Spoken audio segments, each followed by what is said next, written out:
বলছি না, আরো সংগঠিত হয় নিজের জন্য, নিজের পরিবারের জন্য, নিজের ভবিষ্যতের জন্য। নিজেদের পর্যন্ত আমাদের দাবি আদায় না হয় ততদিন পর্যন্ত আমরা রাজপথে থাকবো।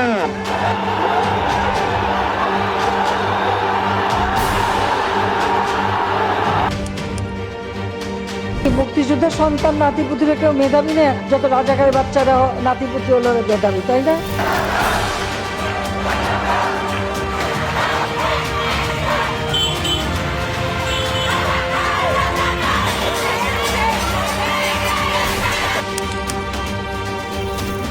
আমরা মোকাবিলা করতে সব কিছুই মনে রাখা হবে, সব কিছুর জবাব দেওয়া হবে।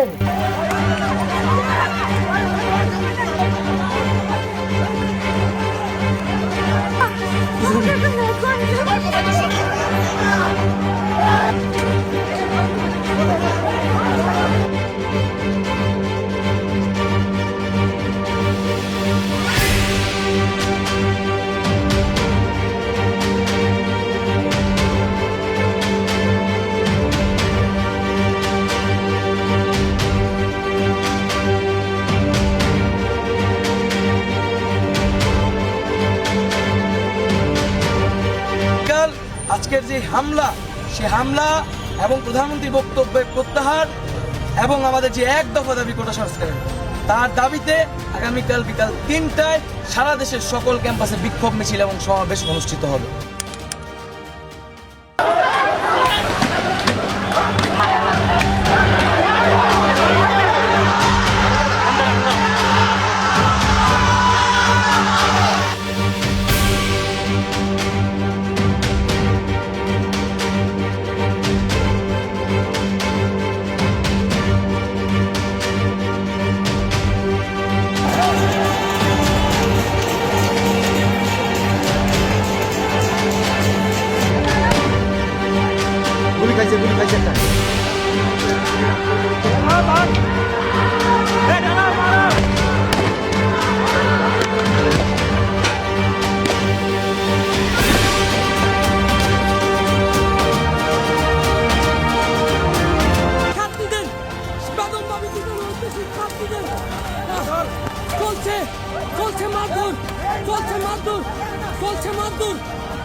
আমরা দেখতে পাচ্ছি পুলিশ এসেছে ছাত্রলীগ এবং কোটা বিরোধী শিক্ষার্থীদের উপর যে হামলা দেখতে পাচ্ছি না, এখনো মারছে তাদের। পুলিশ যাচ্ছে গলিতে গলিতে ঢুকে তাদেরকে মারছে।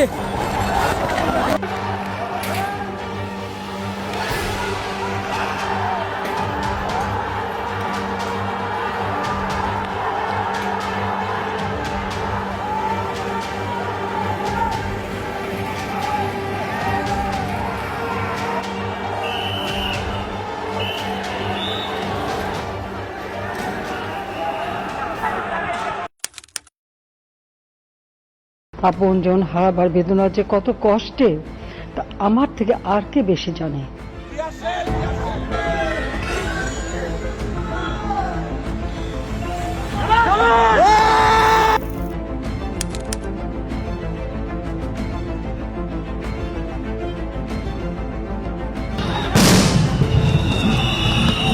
ঢাকা বিশ্ববিদ্যালয় ক্যাম্পাস।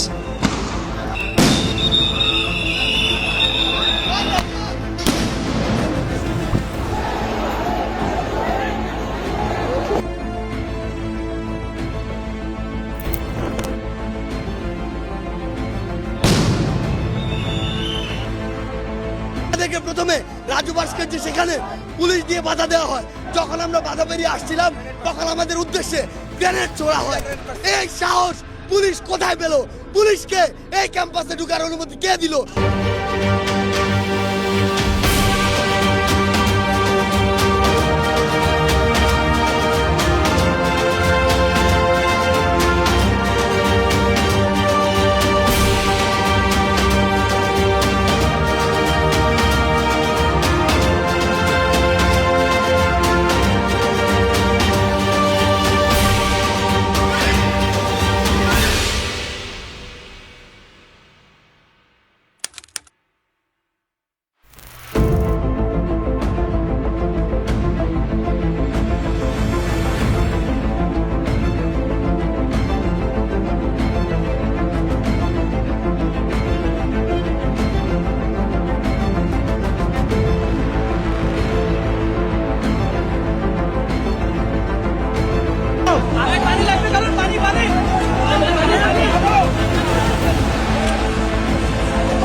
তাদেরকে ড্রাগ করা হয়েছে যেন তারা বুক পেতে পুলিশের সামনে চলে আসতে পারে। গুলি করে মেরে ফেলা হয়েছে পুলিশ বাহিনীর সাথে, র্যাবের সাথে, ডিজিএফআইয়ের সাথে লাঠি নিয়ে, অস্ত্র শস্ত্র নিয়ে সাদা পোশাকে ছাত্রী যুবতী কেন হামলা করবে? বাংলাদেশের পুলিশ বাহিনী, বিজিবি এরা কি এতটাই অপদার্থ হয়ে গিয়েছে?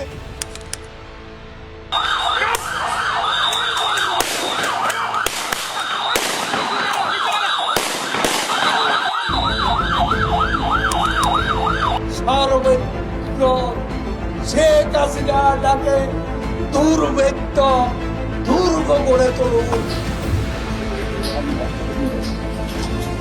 যেই কষ্ট আমি লাঘব করতে চেয়েছি, এই কষ্ট আবার যেন সৃষ্টি করলো। এতদিনে এত কষ্টের ফসল সব শেষ করে দিতে চাচ্ছি।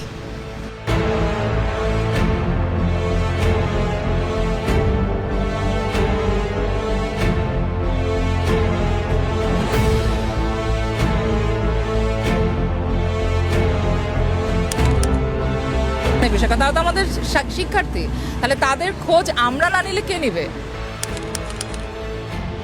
কোটা সংস্কার আন্দোলন ও তার প্রেক্ষিতে উদ্ভূত পরিস্থিতিতে অনেকে অপ্রত্যাশিতভাবে আহত এবং নিহত হয়েছে।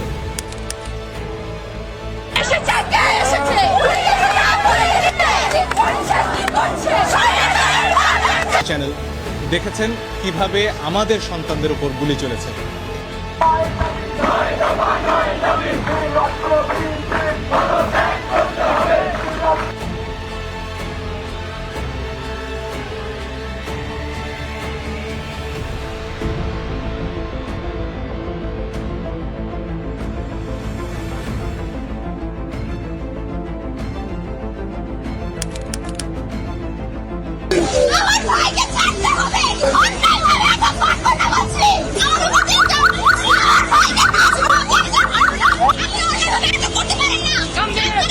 কোনো ধরনের ব্লেম দিতে পারেন না প্রমাণ না হওয়া পর্যন্ত।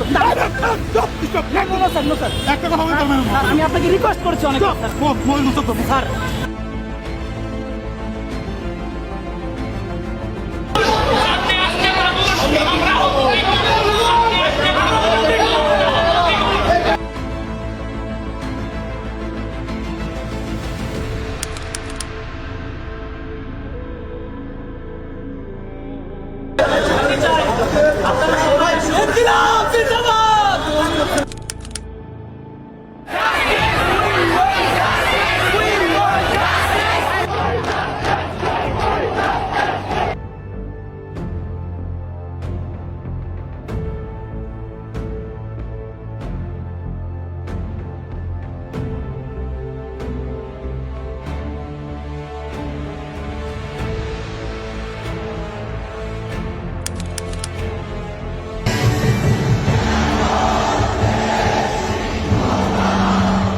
যত দূর চোখ যায় মানুষ আর মানুষ, কে শিক্ষার্থী, কে অভিভাবক, কে পেশাজীবী, চেনা দায় সবার। আমার শহীদ ভাইদের বিচার চাইতে আসছি।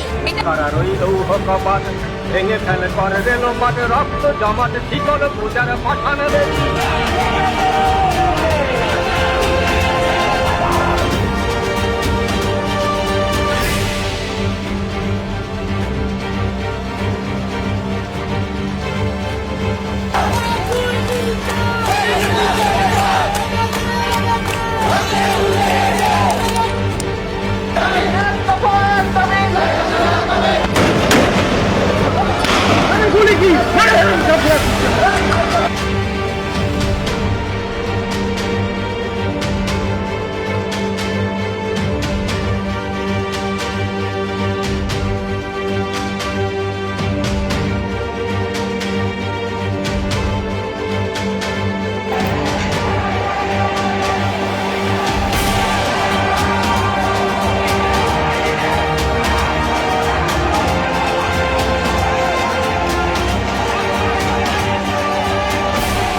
আমরা আছি সেনাবাহিনীর ঠিক পিছনে। দুই পাশে যারা ছিলেন তারাও বেরিয়ে এসেছেন এবং সেনাবাহিনী এবং আন্দোলনকারী যারা আছেন তারা ঠিক এই মুহূর্তে একেবারে মুখোমুখি।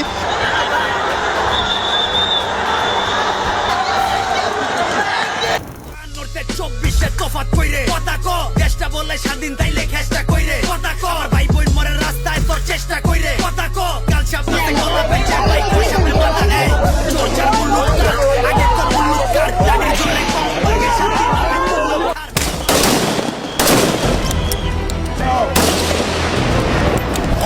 ভাগে শান্তি পাবে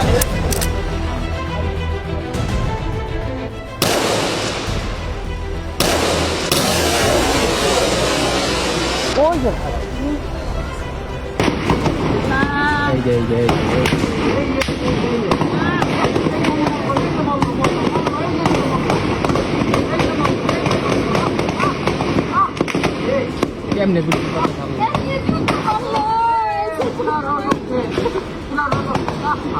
ভাই হ্যাঁ ওই চাপাই দিতে